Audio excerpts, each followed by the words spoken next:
A very good evening, dear aspirants. Byju's के government exams prep channel में आप सभी का हार्दिक स्वागत है।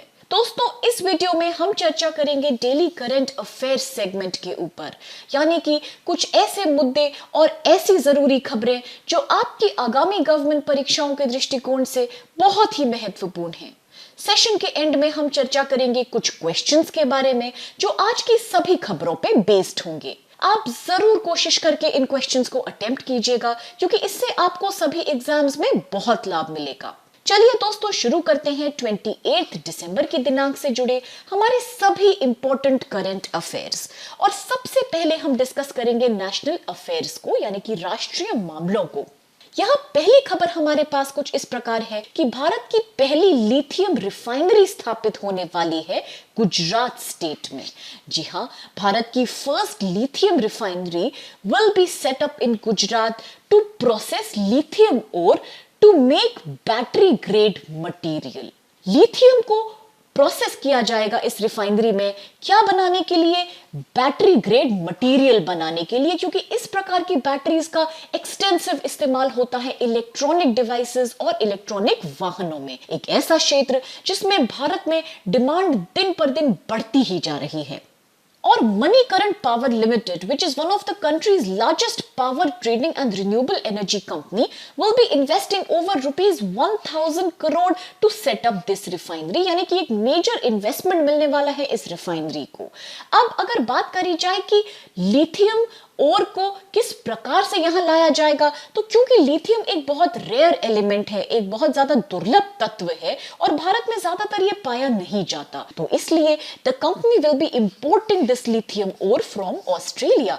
यानी कि ऑस्ट्रेलिया से इसको लाया जाएगा और उसके पश्चात ही इस रिफाइनरी में उसकी प्रोसेसिंग करी जाएगी। द प्रपोज्ड प्रोजेक्ट, यानी कि ये जो आने वाली परियोजना है, ये प्रोवाइड कराएगी raw material for domestic manufacturing of lithium batteries. यानी कि स्वदेशी रूप से लिथियम बैटरीज के निर्माण के लिए रॉ मटेरियल सप्लाई करेगी ये रिफाइनरी। और जैसा कि हमने अभी बात की थी, कहां इस्तेमाल होते हैं इस प्रकार की लिथियम बैटरी, तो ये यूज होती है ज्यादातर इलेक्ट्रिक व्हीकल्स के लिए। अब अगर बात की जाए कि किस तरह के मैन्युफैक्चरिंग प्लांट्स ऑलरेडी मौजूद हैं भारत में जो लिथियम आयन बैटरी को बनाने का प्रयास कर रहे हैं या ऑलरेडी बनाने की प्रक्रिया शुरू कर चुके हैं, तो आप याद रखिएगा TDS lithium ion battery Gujarat private limited के नाम को, क्योंकि ये इंडिया की first lithium ion battery manufacturing plant है और ये गुजरात में स्थित है।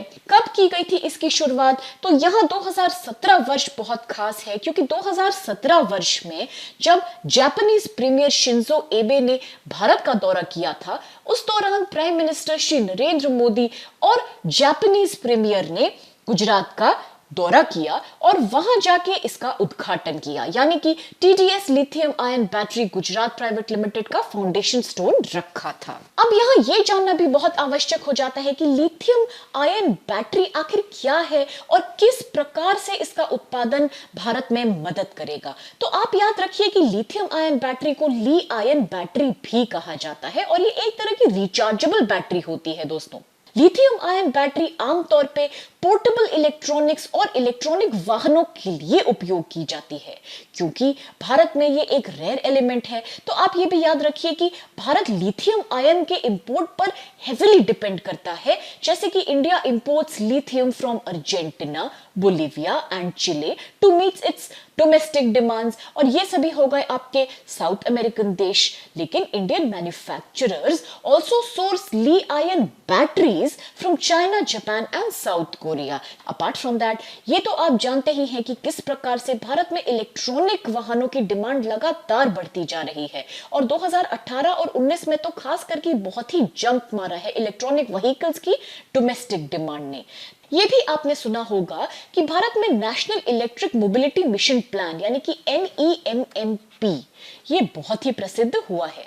और इसके साथ faster adoption and manufacturing of hybrid and electric vehicles, जिसको कि हम फेम के नाम से जानते हैं। तो इस तरह के इनिशिएटिव्स और स्कीम्स भी लिए गए हैं to create an electric only future for automobiles by the year 2030, यानी कि वर्ष 2030 तक ये टारगेट बनाया गया है कि जल्दी से जल्दी लोग इलेक्ट्रिक वाहनों को अपनाएं, जिससे ना कि पोल्यूशन यानी कि जो एनवायरमेंटल प्रदूषण के केसेस बढ़ते जा रहे हैं भारत में, उसमें डेफिनेटली एक कमी आए। विद दिस अब चल के देखते हैं कौन सी अगली आज जरूरी खबर हमारे सामने है, और ये हुआ है कि किस प्रकार India first hot air balloon wild life safari की शुरुआत की गई है टाइगर रिजर्व में। और ये एक्टिविटी खाली पार्क के बफर एरिया तक ही सीमित रहेगी।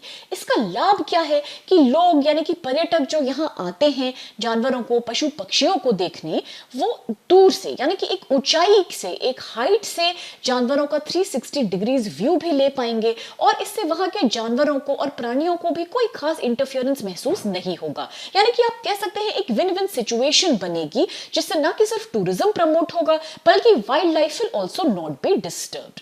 और जब बात हो रही है बंधवगढ़ टाइगर रिजर्व की, तो ये तो प्रसिद्ध है ही अपने tigers, leopards, Indian sloth bear और कई और तरह के वाइल्ड एनिमल्स के लिए। तो पर्यटकों के लिए ये एक बहुत ही महत्वपूर्ण आकर्षण के रूप में साबित होगा। And the Madhya Pradesh government is planning to introduce this service not only in the Bandhavgarh tiger reserve but also in other reserves also such as Pench, Kanha and Panna, जो कि मध्य प्रदेश में स्थित हैं। यानी कि बहुत पॉपुलैरिटी मिलने वाली है इस तरह के हॉट एयर बलून इनिशिएटिव को। अब क्योंकि हम बात कर रहे हैं बंधवगढ़ नेशनल पार्क की, तो ये बात आपके लिए जानना बहुत आवश्यक है कि ये उमरिया डिस्ट्रिक्ट मध्य प्रदेश में स्थित है और इसको डिक्लेयर किया गया था as a national park in the year 1968, लेकिन टाइगर रिजर्व ये बना था 1993 में।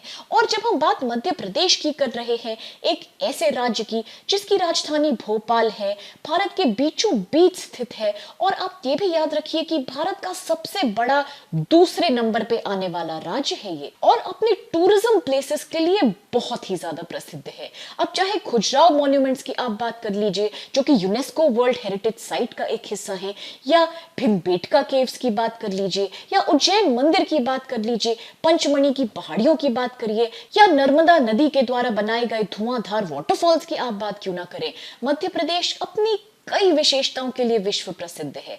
यहाँ सिर्फ बंधवगढ़ ही नहीं बल्कि कई तरह के पार्क्स और सेंचुरीज आपको मिलेंगे, जैसे कि कुछ नाम मैं आपको याद दिला दूं, Kanha national park, Satpura national park, Madhav national park, Pench national park, ये सभी मध्य प्रदेश में स्थित हैं। और तो और एशिया का लार्जेस्ट फॉसिल पार्क, जिसको कि फॉसिल नेशनल पार्क के नाम से कहा जाता है, वो भी मध्य प्रदेश में ही स्थित है। अब आप ये भी याद रख लीजिए यहाँ साथ साथ कि अगर बात करी जाए कि मध्य प्रदेश का स्टेट एनिमल क्या है, तो वो है बारहसिंघा। विद दिस अब चल के देखते हैं दोस्तों कि अंतरराष्ट्रीय मामलों में आज कौन सी खबरें हमारे सामने हैं। तो यहाँ सबसे पहली खबर है कि किस प्रकार the 6th India international science festival 2020 was organized by the Ministry of Science and Technology, Ministry of Earth Sciences and विज्ञान भारती, और कहां ऑर्गेनाइज किया गया था? नई दिल्ली में इन अ वर्चुअल मोड, और it was hosted by the council of scientific and industrial research, national institute of science technology and development studies. अब IISF क्या प्रोवाइड करता है? तो ये एक मंच प्रदान करता है, एक ऐसा प्लेटफॉर्म प्रोवाइड करता है यंग साइंटिस्ट्स को, स्टूडेंट्स को और टेक्नोक्रेट्स को कि वो अपने नॉलेज को और अपने आइडियाज को आके एक दूसरे के साथ शेयर करें, सो दैट नए तरह के डेवलपमेंट्स हो सकें, इनिशिएटिव्स लिए जा सकें in the field of science and technology. अब अगर बात की जाए कि इस फेमस फिल्म फेस्टिवल की थीम क्या थी इस वर्ष, यानी कि 2020 में क्या थीम थी इस फेस्टिवल की, तो थीम थी science for self reliant India and global welfare to support the government's initiative of making आत्मनिर्भर भारत। With this ये भी आप जान लीजिए कि this year total 634 film entries आई थी इस इवेंट के लिए, और तकरीबन 60 देशों के रिप्रेजेंटेटिव फिल्म्स यहाँ पर आई थी। आप ये भी याद रखिएगा कि कब शुरुआत की गई थी इंडिया इंटरनेशनल साइंस फेस्टिवल की, यानी कि IISF को पहली बार कब लॉन्च किया गया। तो ये लॉन्च किया गया था वर्ष 2015 में and it is a celebration, यानी कि ये एक इस प्रकार का इवेंट होता है जो प्रमोट करने के लिए होता है साइंस एंड टेक्नोलॉजी को, और ये दर्शाने के लिए कि किस प्रकार विज्ञान की सहायता से बहुत ही कम समय में देश को विकसित रूप से आगे लाया जा सकता है और देश को कंप्लीटली डेवलप किया जा सकता है, एक नए ऊंचाई पे पहुंचाया जा सकता है।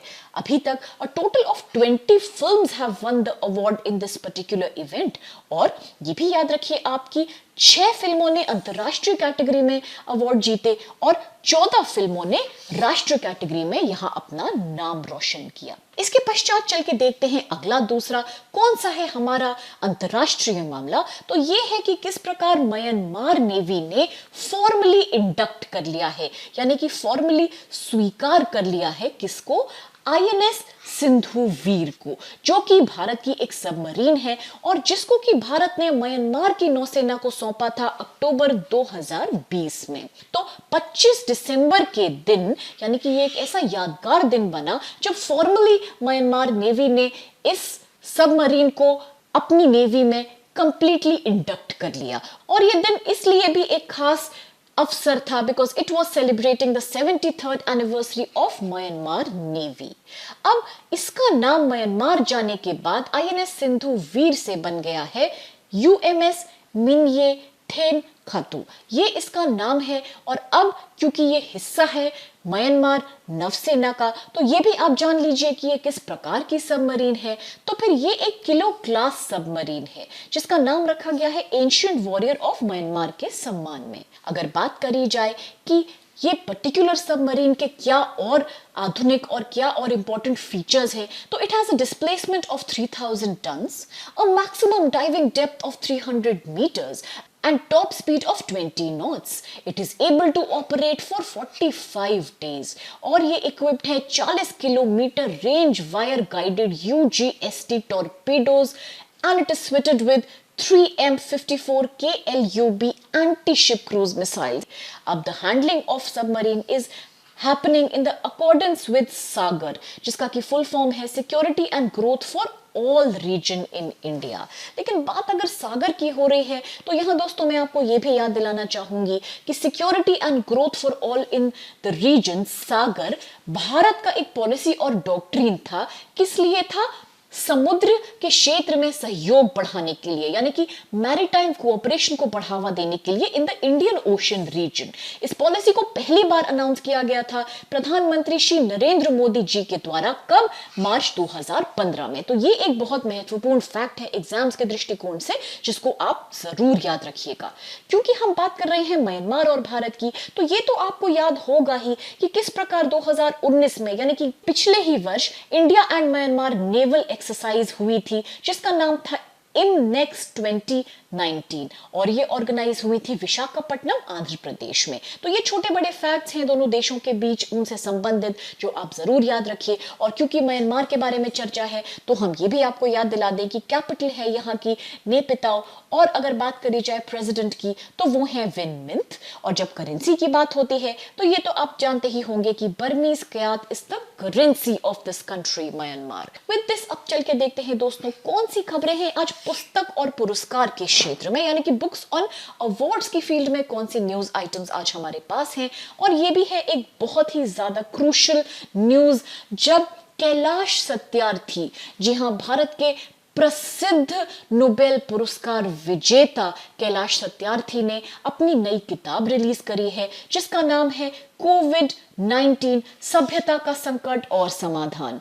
अब अगर बात करी जाए कि किस मुद्दे को एड्रेस करती है ये इंपॉर्टेंट बुक, तो the book is written in Hindi and it discusses how कोविड-19 pandemic has impacted common way of life, यानी कि किस प्रकार से इस चल रहे कोविड-19 पैंडेमिक ने न कि सिर्फ अर्थव्यवस्था को खराब कर दिया है, पब्लिक सेफ्टी को हानि पहुंचाई है, एजुकेशन सिस्टम को हानि पहुंचाई है, business, politics, foreign policy, law, medicine, हर क्षेत्र में आप देखें तो इसका इंपैक्ट साफ साफ दिख रहा है और पूरा विश्व ही इसके साथ जूझ रहा है। तो इस सभी तरह के मुद्दों की चर्चा कैलाश सत्यार्थी जी ने की है इस किताब में, और इन्होंने साथ में ये भी बताया है कि कुछ इंपॉर्टेंट सॉल्यूशंस क्या हो सकते हैं इस भयानक क्राइसिस से डील करने के लिए।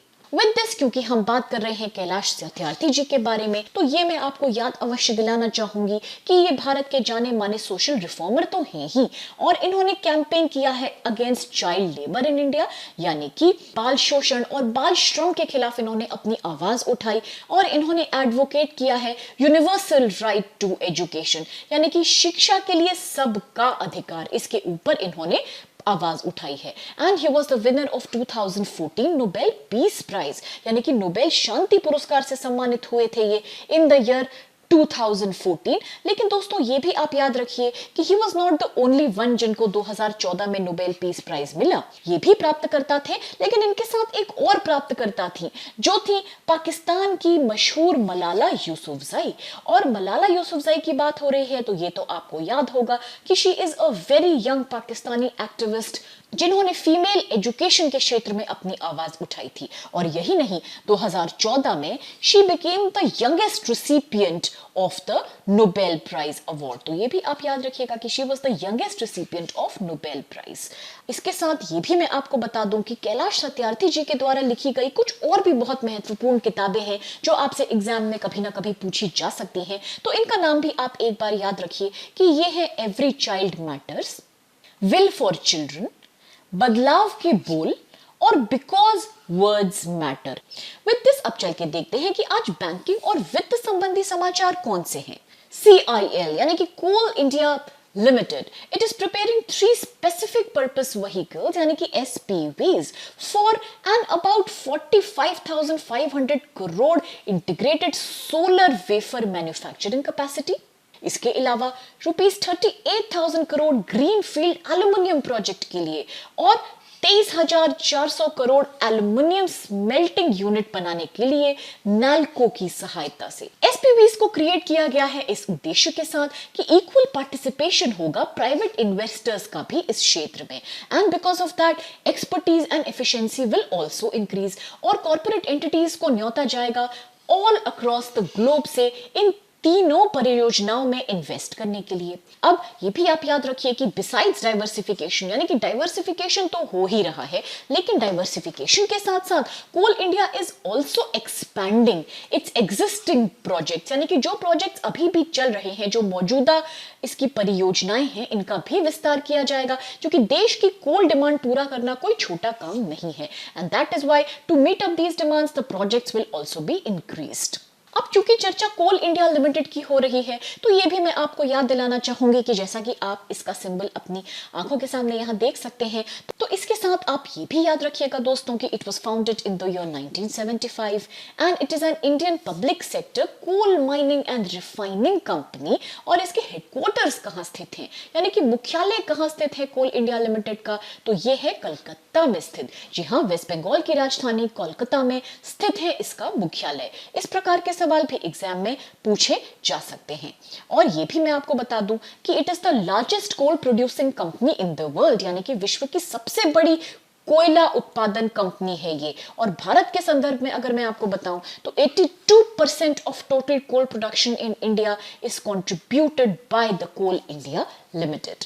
विद दिस अब चल के देखते हैं कि कौन से खेल समाचार यानी कि स्पोर्ट्स न्यूज आज हमारे पास हैं। और यहाँ सबसे पहली न्यूज है कि किस प्रकार BCCI यानी कि the board of control for cricket in India ने अपनी 89th एनुअल जनरल मीटिंग में फैसला किया है कि 2022 वर्ष से 10 टीमें टोटल कंपीट करेंगी इंडियन प्रीमियर लीग में instead of the previous 8 teams. तो ये एक नया फैसला दिया गया है BCCI के द्वारा कि 2021 तक तो IPL will be played with regular 8 teams, लेकिन from 2022 2 more bids will be invited and total number of teams will increase by 2, यानी कि it will become 10 in number। और यही नहीं, BCCI ने एक फैसला और भी लिया है कि उसने सपोर्ट किया है इंटरनेशनल क्रिकेट काउंसिल के इस डिमांड को, आप कह सकते हैं इस प्रपोजल को, कि क्रिकेट का इन्वॉल्वमेंट होना चाहिए, क्रिकेट को शामिल करना चाहिए 2028 के लॉस एंजलिस ओलंपिक गेम्स में भी। तो ये कुछ महत्वपूर्ण न्यूज थी बीसीसीआई से जुड़ी, और क्योंकि बीसीसीआई की चर्चा यहाँ हो रही है तो ये भी मैं आपको याद दिलाना चाहूंगी कि the board of control for cricket in India governing body है क्रिकेट की भारत में, और इसकी स्थापना हुई थी वर्ष 1928 में। तो ये एक ऐसा फैक्ट है जो आप जरूर याद रखिए। साथ साथ मैं आपको ये भी याद दिला दूं कि इसके मुख्यालय वानखेड़े स्टेडियम मुंबई में स्थित है, और इसके प्रेसिडेंट हैं भारत के प्रसिद्ध क्रिकेट खिलाड़ी सौरव गांगुली। विद दिस अब देखते हैं कौन सी अगली स्पोर्ट्स खबर आज हमारे सामने है। तो ये है कि किस प्रकार फीफा ने पोस्टपोन कर दिया है, यानी कि टाल दिया है दो बहुत ही महत्वपूर्ण इवेंट्स को। पहला इवेंट जो टाल दिया गया है वो है अंडर 17 फुटबॉल वर्ल्ड कप, और दूसरा है अंडर 20 फुटबॉल वर्ल्ड कप। ये दोनों ही वर्ल्ड कप्स जो 2021 में होने वाले थे, कोरोना वायरस के कारण जो खतरा फैल रहा है विश्व में और लैक ऑफ सिक्योरिटी जो आज सामना कर रही है दुनिया, इसके कारण इन दोनों इवेंट्स को टाल के 2023 के लिए डिले कर दिया गया है। यानी कि अब ये दोनों वर्ल्ड कप्स 2023 में प्ले किए जाएंगे, लेकिन मेजबानी में कोई अंतर नहीं आया, यानी कि as per the earlier schedule Indonesia will host the under 20 world cup and Peru will be hosting the under 17 world cup. So this is something that has not been changed. अब क्योंकि बात हम कर रहे हैं फीफा के बारे में, तो मैं ये भी आपको बताना चाहूंगी कि international federation of association football यानी कि FIFA, it is the highest governing body of football in the world. ये भी आप याद रखिए कि it was founded in the year 1904, और हेडक्वार्टर्स इसके स्थित हैं जूरिक में, जो कि स्विट्जरलैंड देश के अंदर आता है। और अगर प्रेसिडेंट की बात की जाए तो ये है इटली और स्विट्जरलैंड से संबंध रखने वाले गियानी इन्फैंटिनो। विद दिस दोस्तों अब चल के देखते हैं various national and international personalities in news, और यहाँ जिस पर्सनालिटी का नाम हमारे सामने है वो है बनुक करीमा बलोच, और ये एक ह्यूमन राइट्स एक्टिविस्ट हैं जिन्होंने कैंपेन किया था for the independence of Balochistan from Pakistan. She has also appeared in the BBC list of 100 inspirational and influential women of 2016 year, and in 2016 इन्होंने कुछ खतरे के कारण बलूचिस्तान से एस्केप करके कनाडा में एग्जाइल में रहना शुरू कर दिया था, लेकिन हाल ही में इनका दुखद निधन हो गया, और इसलिए बलोच इंडिपेंडेंस मूवमेंट के जितने भी कार्यकर्ता हैं और जितने भी ग्रुप्स हैं उन्होंने बहुत शोक मनाया, and they are still mourning her sad demise. With this अब चल के देखते हैं कि आज हम कौन से इंटरेस्टिंग फैक्ट्स लेके आए हैं आपके साथ चर्चा करने के लिए। तो आज हम बात करेंगे दोस्तों क्लासिकल डांस फॉर्म्स के बारे में, कि क्या होते हैं क्लासिकल डांस फॉर्म्स भारत के और कितने प्रकार के हैं ये डांस फॉर्म्स। तो मैं आपको ये बताना चाहूंगी कि इंडियन क्लासिकल डांस, जिसको कि शास्त्रीय देवेश का नाम भी दिया जाता है, ये एक अम्ब्रेला टर्म है, यानी कि एक बहुत ब्रॉड टर्म है जिसमें कई तरह की परफॉर्मेंस आर्ट्स आती हैं, और इन सब का ओरिजिन यानी कि इनकी जो शुरुआत है, इनकी जो जड़ें हैं, वो नाट्य शास्त्र को एट्रीब्यूट करी जाती हैं, जो कि एक संस्कृत ट्रीटी है ऑन परफॉर्मिंग आर्ट्स, और इसका श्रेय जाता है सेज भारत मुनि को। विद दिस ये भी मैं आपको बता दूं कि जो संगीत नाटक एकेडमी है भारत में, वो 8 तरह के क्लासिकल डांस फॉर्म्स को मान्यता प्रदान करती है। कौन से हैं ये 8 तरह के शास्त्रीय नृत्य फॉर्म्स? तो ये हैं भरतनाट्यम, कथक, कुचिपुड़ी, ओडिसी, कथकली, सत्रिया, मणिपुरी और मोहिनीअट्टम। तो चल के देखते हैं डिटेल में दोस्तों कुछ बहुत दिलचस्प फैक्ट्स इन सभी डांसेस से जुड़े, क्योंकि एग्जाम में आपसे ये भी पूछा जा सकता है कि कौन है इन सभी आर्ट फॉर्म्स के फेमस डांसर्स, और ये भी पूछा जा सकता है कि किस रीजन से संबंधित है ये सभी कलाएं। तो चल के देखते हैं विस्तार से कुछ डिटेल्स इन सभी नृत्य फॉर्म्स के ऊपर। और सबसे पहले बात करना आवश्यक हो जाता है संगीत नाटक एकेडमी के बारे में, क्योंकि संगीत नाटक एकेडमी एक नेशनल एकेडमी है in the field of music, dance and drama and in performing arts, जिसको सेटअप किया गया था भारत सरकार के द्वारा, और इसका उद्घाटन हुआ था डॉक्टर राजेंद्र प्रसाद जी के द्वारा जनवरी 1953 में। इसके हेडक्वार्टर्स की अगर बात की जाए तो ये नई दिल्ली में स्थित हैं, और first chairman of the academy was doctor P V. Rajamannar. चलिए अब चल के देखते हैं कुछ बहुत ही जरूरी इस क्षेत्र से जुड़े डांस फॉर्म्स। तो सबसे पहले चर्चा करते हैं भरतनाट्यम के बारे में, एक ऐसा डांस फॉर्म जो विश्व प्रसिद्ध है, and it has originated in the temples of south India, particularly in the state of Tamil Nadu. इसको देवदासियों के द्वारा भी परफॉर्म किया जाता था और इसीलिए इसको अक्सर दासियत्तम के नाम से भी बुलाया जाता है। अब अगर बात हो रही है फेमस इंडियन भरतनाट्यम डांसर्स की कि कौन है वो फेमस डांसर्स जिन्होंने इस क्षेत्र में नाम कमाया है, तो इनमें से कुछ नाम है सोनल मानसिंह, पद्मा सुब्रमण्यम, मल्लिका साराभाई एंड यामिनी कृष्णमूर्ति। इसी प्रकार से अगर हम बात करें कथकली की कि कथकली किस प्रकार का क्लासिकल डांस है, तो मैं आपको बताना चाहूंगी कि Kathakali is the most popular dance form from the state of Kerala. The word translates as story play, यानी कि इसका जो लिटरल मीनिंग है वो है स्टोरी प्ले, और ये बहुत ज्यादा प्रसिद्ध है अपने मेकअप और कॉस्ट्यूम्स के लिए, यानी कि किस प्रकार से गेटअप धारण किया जाता है डांसर्स के द्वारा, ये यहाँ बहुत महत्वपूर्ण है। यूजुअली ये डिपिक्ट करता है पुरानी कहानियां, पुरानी stories from Mahabharat, Ramayan and other Puranas. अब अगर बात करते हैं यहाँ कि कौन से हैं फेमस कथकली डांसर्स, तो मैं आपको बताना चाहूंगी कि यहाँ नाम जुड़ा है कलामंडलम गोपी का। अब चल के देखते हैं दूसरा डांस फॉर्म यानी कि कुचिपुड़ी डांस फॉर्म। तो कुचिपुड़ी एक ऐसा डांस ड्रामा परफॉर्मेंस है जिसके roots ancient Hindu Sanskrit text Natya Shastra में पाए जाते हैं। It is originated in a village called Kuchipudi और इसीलिए इसका नाम कुचिपुड़ी रखा गया है and it is famous dance from the state of Andhra Pradesh. अगर बात करी जाए कौन है इस क्लासिकल डांस फॉर्म के फेमस परफॉर्मर्स, तो ये है अछूता मानसा, शोभा नायडू, यामिनी रेड्डी एंड मल्लिका साराभाई। तो अब चल के देखते हैं दोस्तों अपना अगला डांस फॉर्म और ये है मणिपुरी। देखते हैं मणिपुरी की क्या खासियत है। तो ये आता है मणिपुर से, एक ऐसा स्टेट जो भारत के नॉर्थ ईस्ट हिस्से में स्थित है और जिसकी कैपिटल तो आप जानते हैं कि इम्फाल है। So this dance form is very famous from this state and it has its roots in states folk traditions and rituals. अक्सर ये डिपिक्ट करता है various scenes from the life of Lord Krishna. और अगर बात फेमस मणिपुरी डांसर्स की हो रही है तो आप अवश्य याद रखिएगा नाम गुरु बिपिन सिंघा जी का, क्योंकि ये है father of Manipuri dance and style. इसके अलावा दर्शन झावेरी और युमलेम्बाम घाम्बिनी देवी, ये भी मणिपुरी डांस के कुछ खास पॉपुलर परफॉर्मर्स हैं। अब चल के देखते हैं ओडिसी डांस के बारे में, और जैसा कि नाम से ही आपको पता चल रहा होगा that this classical dance form has originated from the state of Odisha जिसकी कैपिटल भुवनेश्वर है। और फेमस ओडिसी डांसर्स की अगर बात की जाए तो ये है Sonal Mansingh, Jhelum Paranjape, Leela Mohanty and Chitra Krishnamurthy. Of course इनमें से कई डांसर्स ऐसे भी हैं जिन्होंने एक नहीं मल्टीपल क्लासिकल डांस फॉर्म्स में महारत हासिल की है, जैसे कि आपने अभी अभी देखा the name of Mallika Sarabhai या फिर the name of Yamini Krishnamurthy. तो ये कुछ ऐसी हस्तियां हैं जिन्होंने एक नहीं कई तरह की नृत्य कलाओं में महारत हासिल करी है। विद दिस अब चल के देखते हैं कथक कहां से संबंधित है।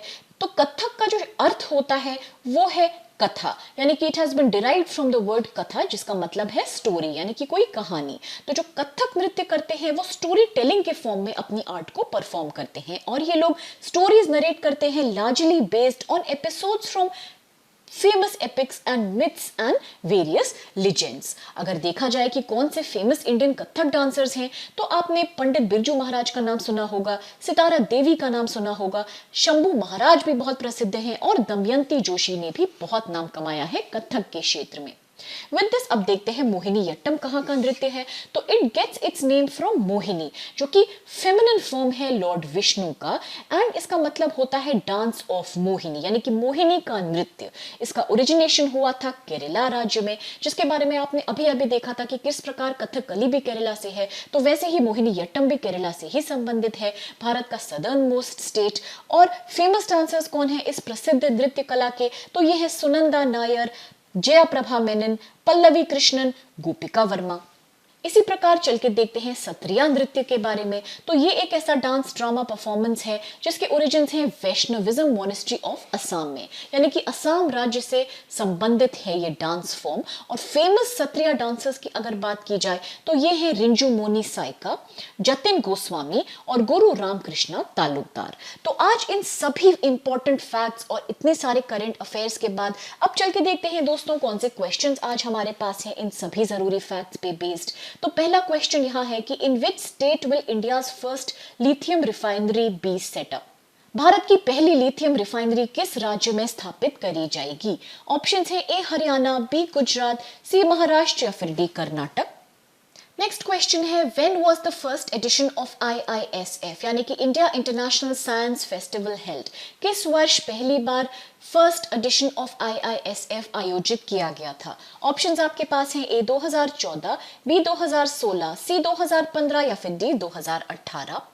नेक्स्ट क्वेश्चन कहता है where is the Bandhavgarh tiger reserve situated यानी कि बंधवगढ़ टाइगर रिजर्व कहां स्थित है? ऑप्शंस आपके पास है ए मध्य प्रदेश, बी उत्तर प्रदेश, सी छत्तीसगढ़ या फिर D Rajasthan. The next question says when was security and growth for all in the region Sagar policy first announced by the Indian government? किस वर्ष की गई थी ये पॉलिसी पहली बार घोषित? ऑप्शंस है ए 2018, बी 2016, सी 2015 या फिर डी 2014। फिफ्थ क्वेश्चन कहता है which of the following is the capital of Myanmar? इनमें से कौन सी म्यांमार की राजधानी है? ए नायपिताओ, बी प्योंगयांग, सी हनोई या फिर D Yangon. The next question says where are the headquarters of Coal India situated? कहाँ है कोल इंडिया के मुख्यालय स्थित? ऑप्शंस है ए बैंगलोर, बी कोलकाता, सी रांची या फिर D Bokaro. The next question says which country will host the Under-20 World Cup in 2023? यानी कि Under-20 फुटबॉल वर्ल्ड कप की मेजबानी कौन सा देश करेगा? ऑप्शंस आपके पास है ए इंडिया, बी इंडोनेशिया, सी पेरू या फिर D Brazil. The next question says with which dance form is Guru Bipin Singha associated? गुरु बिपिन सिंघा किस नृत्य से संबंधित हैं? ऑप्शंस आपके पास है A Bharatanatyam, B Kathak, C Manipuri या फिर D Odissi. The next question says where are the headquarters of संगीत नाटक एकेडमी situated? यानी कि संगीत नाटक अकादमी का मुख्यालय कहाँ स्थित है? ऑप्शंस आपके पास कुछ इस प्रकार हैं कि ए पुणे, बी मुंबई में है, सी नई दिल्ली में या फिर डी चेन्नई में स्थित है। With this the last question says with which state is the dance form Sattriya associated? नृत्य शैली सत्रिया किस राज्य से आखिर संबंधित है? ऑप्शंस है ए सिक्किम, बी मणिपुर, सी पंजाब या फिर D Assam. With all these questions और सभी इंपॉर्टेंट फैक्ट्स आज के सेशन को हम यहीं समाप्त करते हैं, इस आशा के साथ कि आपको आज के सेशन से बहुत मदद मिली होगी। अगर आपको ये सेशन पसंद आया तो दोस्तों प्लीज चैनल को लाइक और सब्सक्राइब अवश्य कीजिएगा। With this I sincerely thank all of you for being a part of today's session.